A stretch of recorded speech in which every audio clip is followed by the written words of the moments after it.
ᱩᱱᱠᱩ ᱚᱸᱰᱮ ᱢᱮᱱ ᱦᱩᱭᱱᱟ ᱡᱟᱦᱟᱸᱭ ᱠᱚᱵᱚᱱ ᱪᱟᱹᱠᱨᱤᱭᱟ ᱠᱟᱹᱴᱤᱡ ᱵᱚᱱ ᱪᱟᱯᱟᱣᱟ ᱟᱨ ᱡᱟᱦᱟᱸᱭ ᱠᱚ ᱵᱟᱠᱚ ᱪᱟᱹᱠᱨᱤᱭᱟ ᱩᱱᱠᱩ ᱫᱚ ᱠᱟᱹᱴᱤᱡ ᱚᱱᱠᱟ ᱞᱮᱠᱟ ᱠᱟᱛᱮ ᱮᱱᱛᱮ ᱨᱮᱦᱚᱸ ᱚᱱᱟ ᱯᱨᱳᱜᱨᱟᱢ ᱦᱩᱭᱱᱟ ᱮᱵᱚᱝ ᱟᱹᱰᱤ ᱱᱟᱯᱟᱭ ᱛᱮ ᱦᱩᱭᱱᱟ ᱛᱟᱞᱟᱨᱮ ᱢᱤᱫᱴᱟᱝ ᱟᱵᱚᱣᱟᱜ ᱠᱟᱹᱴᱤᱡ ᱪᱤᱱᱛᱟᱹ ᱦᱩᱭᱱᱟ ᱜᱮᱯ ᱦᱩᱭᱱᱟ ᱛᱚ ᱚᱱᱟᱜᱮ ᱟᱨ ᱢᱤᱫᱴᱟᱝ ᱜᱷᱚᱴᱚᱱᱟᱧ ᱫᱤᱥᱟᱹᱭᱮᱫᱟ ᱱᱚᱜᱼᱚᱭ ᱡᱮᱢᱚᱱ ᱞᱟᱹᱭᱫᱟ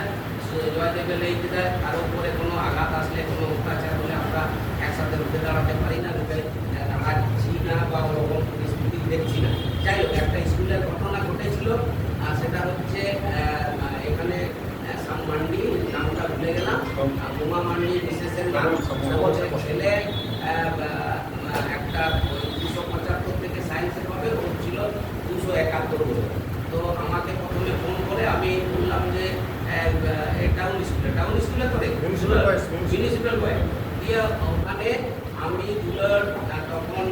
আমাদের আশুবাবু ছিলেন এসে আর অমল আমরা সবাই মিলে বললাম চল তো দেখি কোথায় কী করে নিচ্ছে না দিয়ে ওখান থেকে ডিআই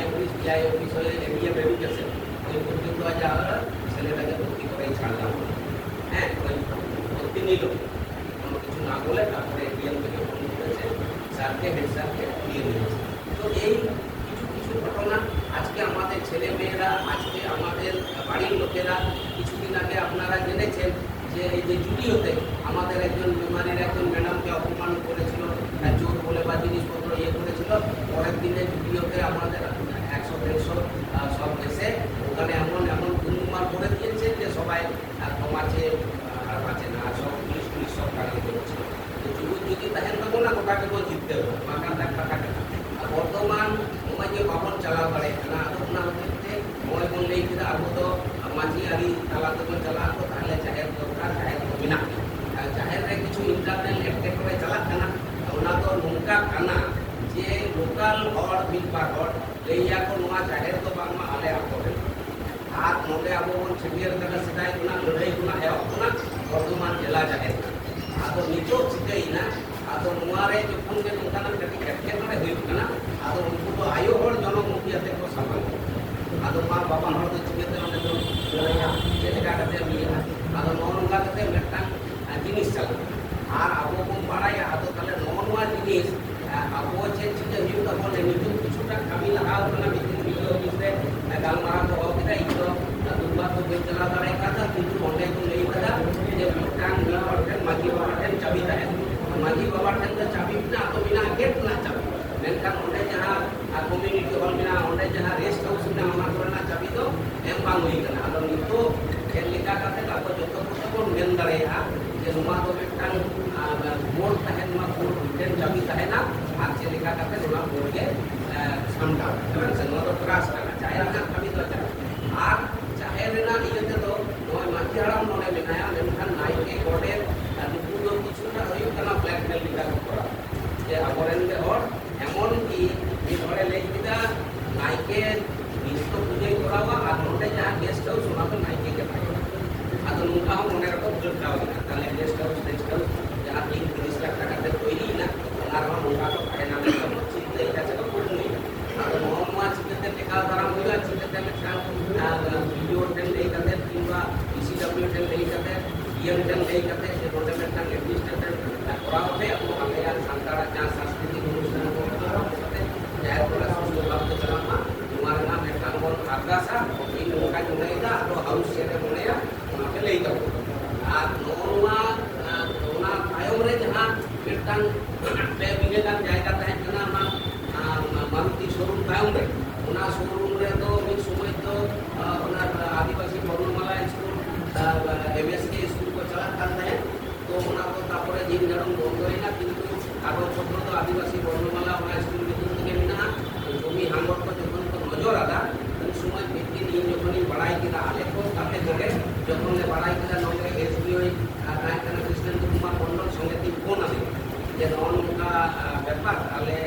চেক লেচিকে দাঁড়ে লেদা লেদাই দিন চালান লেদা আটটা খানা আটটা দিন চালান আদো তাহলে আলে উল্লাস লে দেন না আটটা রেগে এসবিও সাইডে চালানা ওনা গেলে চালানা ওনা কাপড় পোড়া को মেনাহা জানলা তো বানুয়া আর ওনা को ñel কিরা জায়গা ñel কিরা আদো তা এক কাজ করতে জমি হাঙ্গর তো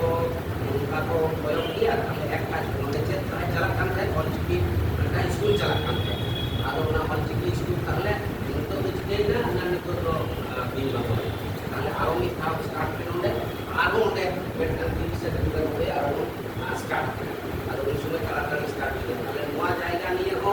नितो को कोयो कदा ale nua ho chet mon chikaya Bordhoman nagar re kotite ona ho kintu nua knowledge re ami bakan ko leira Ramkrishna mission bhabi jabe ape to शिक्षा ko paikan nae Ramkrishna mission ke diye do Ramkrishna mission ke mai kana ko bam bam na to bang huyuga jaher re homa jana headcap re huyu kan tabona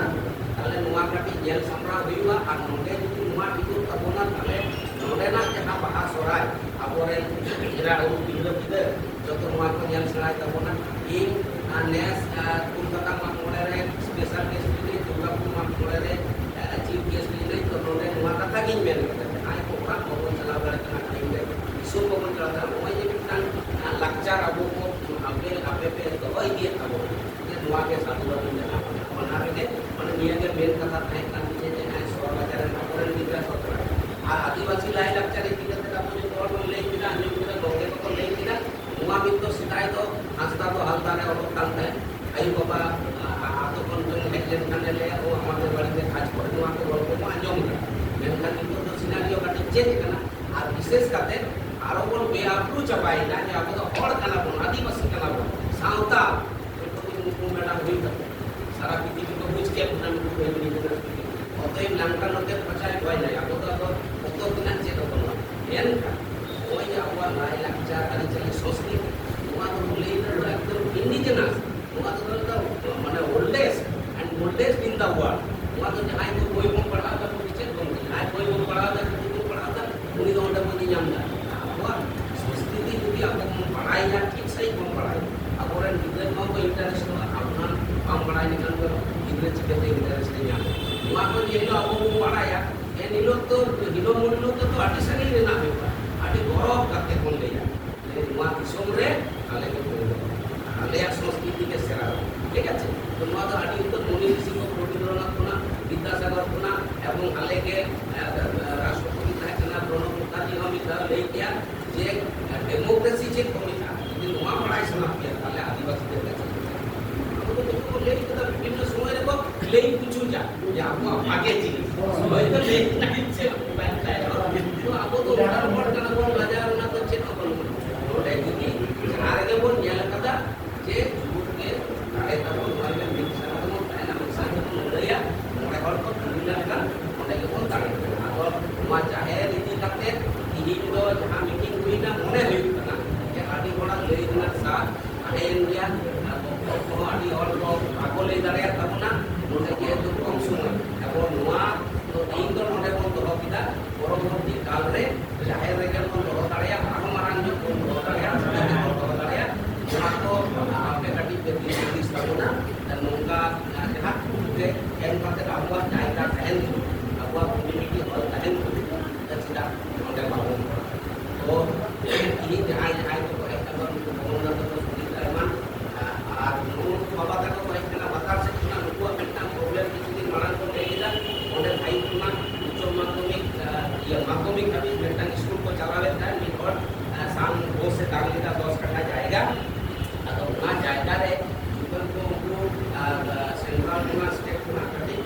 grant मिलता है NGO लिखा के तरह करते हैं हमने grant मिलता है इसी प्रकार को मायने को है पता चलाओ ठीक है तो हमने सीधे इधर जब उनको विचार ना तो वहाँ आपको कंटिन्यू करें आपको कंटिन्यू करें kan itu rare una student una SC ST type एक साल पे तो type करना तो itu una student की मिला तो उनको मालूम करना कि una जाएगा मैं आती ada buat kata itu karena जो बाबा kata itu karena बाबा दुनिया में दुनिया kata itu karena नुई कोई लोग ने पढ़ा या ada नुई कभी सोतर lagi meeting bang meeting दिन में ada kita datang 7 तारीख ले आया datang gambar amina 7 तारीख ayo ama dia cek le sidang dia kali ada bang meeting itu kan ayo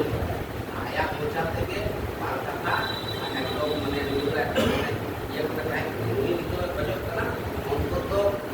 SC Bangla SC teacher বা স্কুল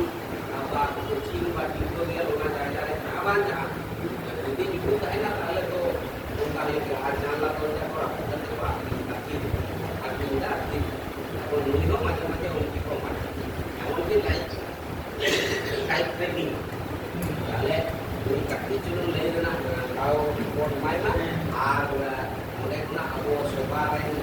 ᱞᱟᱹᱭ ᱛᱟᱵᱚᱱ ᱯᱮ ᱪᱮᱫ ᱞᱮᱠᱟ ᱠᱟᱛᱮ ᱵᱚᱱ ᱜᱚᱲᱚ ᱫᱟᱲᱮᱭᱟᱠᱚᱣᱟ ᱟᱨ ᱤᱧ ᱱᱚᱣᱟ ᱠᱟᱛᱷᱟ ᱞᱟᱹᱭ ᱠᱟᱛᱮ ᱢᱩᱪᱟᱹᱫ ᱮᱫᱟ ᱡᱮ ᱯᱚᱨᱚᱵᱚᱨᱛᱤ ᱠᱟᱞ ᱨᱮᱱᱟᱜ ᱢᱤᱴᱤᱝ ᱡᱟᱦᱟᱸ ᱵᱚᱱ ᱱᱤᱛᱚᱜ ᱟᱹᱰᱤ ᱦᱚᱲ ᱩᱯᱚᱥᱛᱷᱤᱛᱟ ᱡᱮ 2 ᱪᱟᱸᱫᱳ ᱨᱮ 2 ᱪᱟᱸᱫᱳ ᱨᱮ ᱢᱤᱴᱤᱝ ᱵᱚᱱ ᱫᱚᱦᱚᱭ ᱜᱮᱭᱟ ᱡᱟᱭᱦᱳᱠ ᱠᱷᱩᱵ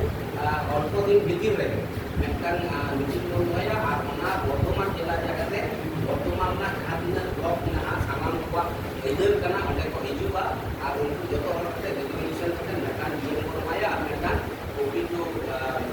পিসিডব্লিউ হ্যাঁ উনকু এর কথা ভিডিও এর কাতে কোন লেয়া যে নোয়ারনা মেটান রাষ্ট্রীয় হিজুব মা যে গভর্নমেন্ট কা কোনে বিনা ওতে উনকু যাহা কিছু হর কোমেনি কাতে নোয়া দো আলে আতকনা জাহে কানা ale mampu lewat ale kali berpara juga bukan anak-anak disabilitas semua semua anak-anak kuasa ini oke atau ini bertanggungan aturan akan mah ayo ko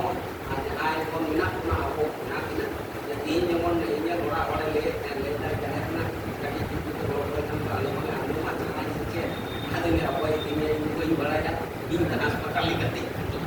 itu naik je. तो जयश्री मैडम को बाल पाटे तभी विनायक राव जी बाल पाटे चला हमने बाल पाटे अभी में टाइम नहीं जावड़ा था अब वो है राग हो आर में का न्यू करना नियम कोटा भी है जहां प्रोग्राम हुई करना ना प्रोग्राम में चलता हुई करना जो प्रोग्राम चलाने बाहर अब बढ़िया अपोरेंट दुनिया मोए प्रकार घर से तो कराओ करा जेमन जेमन हुई अपोरेंट को बंदा जहां में रोड़ा Big bar semi-mesti dan semi-mesti karena kita sama dia lupa kalau unawang kate aku hatinya guna anak program dengan contoh program itu contoh orang macam cek dulu karena bang dulu karena orang tu boleh ama present sonde ama involvement sonde sama orang kata हम तो किसी ने कहा करते लड़ाई बाहर का कहा करते लड़ाई apa lड़ाई तो apa kan bahagia dan minamnya ada nama semua amunnya tahan amunnya kata ini lu bang leda tapi ini lu bang apa bang leda ini bang meeting leda ada di muka orang yang kosmonal era urusan salah aku kira itu semua aturan ini minta baru bangke kosak karena siapa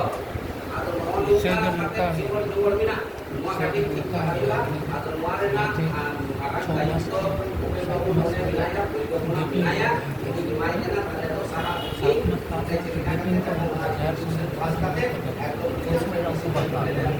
dan oleh sekarang itu ayo oleh pula kata pesan itu nama सरकार है जगना nama सरकार tidak takut kami itu karya bapak kami itu karya yang sama ini dengan mereka hotel oleh kan ini semua biasa ya harus itu dengan waktu untuk bina kuna waktu kita kata pun saya aja le oleh itu ada properti di